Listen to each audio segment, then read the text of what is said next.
gobyerno. Happy birthday na! Happy birthday! Happy birthday! Sige na kanta na.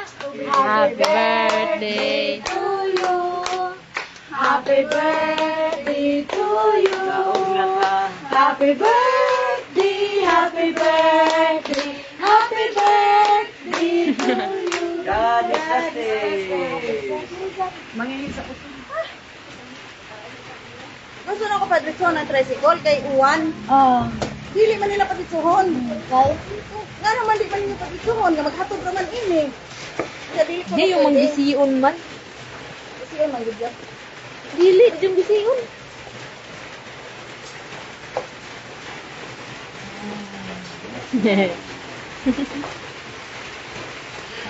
Ya, mahalin na natin dyan. Guys, kasi dalawa ko balik. Seven Spirit gihapon. From Hong Kong, from Toledo City po. Wow, salamat. So, daghang salamat, no? Sa karon nga adlaw nga natawag sa material ni Dato Adlaw.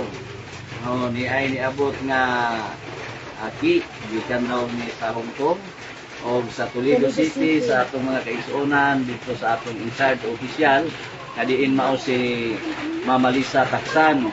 So salamat kayo ninyo diha mga igsuon, ang ako lamang ay kapadayon sa pagpaabot diha nga padayon ta sa pagbarog, padayon ta sa pagpakigbisog tungod kay gasugod na kita, mao na kini ang panahon. Wala na kitay lain tuuhan, wala na kitay lain sundon o paminawan kundi batas sa Republic Act 371, April Law of 1997, Divine Customary Law since time immemorial, na ang dirta sa management sa Federal Tribal Government of the Philippines tungod sa jurisprudence sa instrumento nga gihatag kanato nga diin mao si Dato Higyawan na hulag-ayan na siya lamang ang may jurisprudence sa Supreme Court mao nga na-address ang atong mga kaso sa ancestralan na natukod ang atong Federal Tribal Government of the Philippines tungod sa jurisprudence sa atong instrumento nga gihatag sa Dios kanato kang Honorable Dato Higyawan na hulag-ayan nga ang Supreme Court may sulat na nga ang tanang kaso sa ancestralan transfer of custody sa Federal Tribal Government of the Philippines dismissed in 72 hours.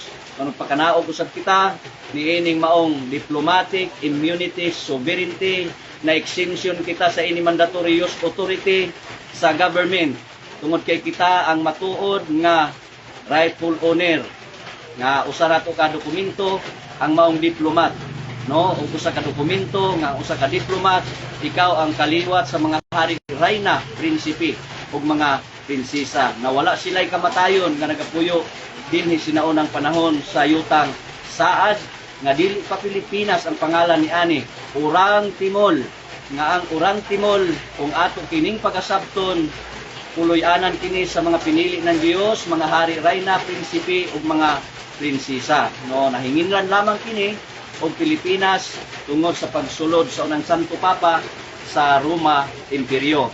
So karon na sa atong panahon karon aduna na kitay kasiguruan, balikultura na o dili na kita angayan nga mabalaka kay ang tanan mga espirituhanon o nagasugod ni ani nga balaod nga padayon karon mga senior general o junior general tanan mga hari reyna prinsipe o mga prinsesa sa 110 tribes sa tibuok nga kalibutan ania nagaprotek kanatong tanan tungod kay ang federal lamang ang nagadala sa matuod nga hustisya kagawasan ug matuod nga kaluwasan ug kinabuhi nga walay katapusan.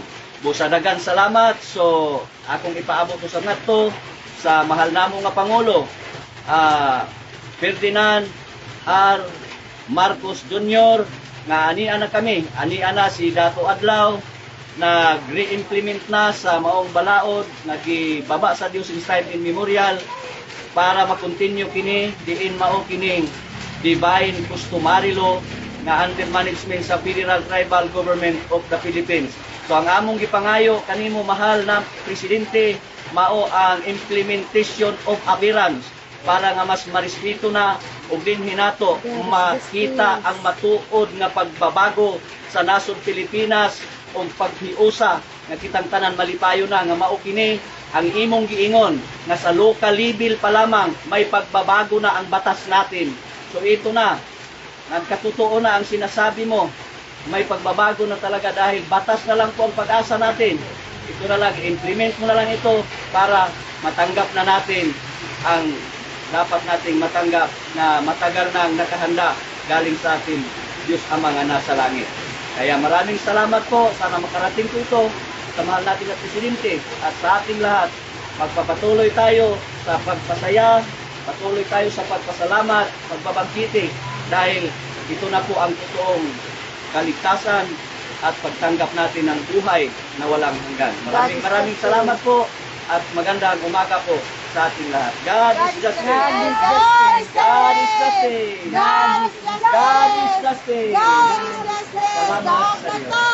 Federal, mabuhay at Federal Tribal Government of the Philippines. Mabuhay. God is the same. Na.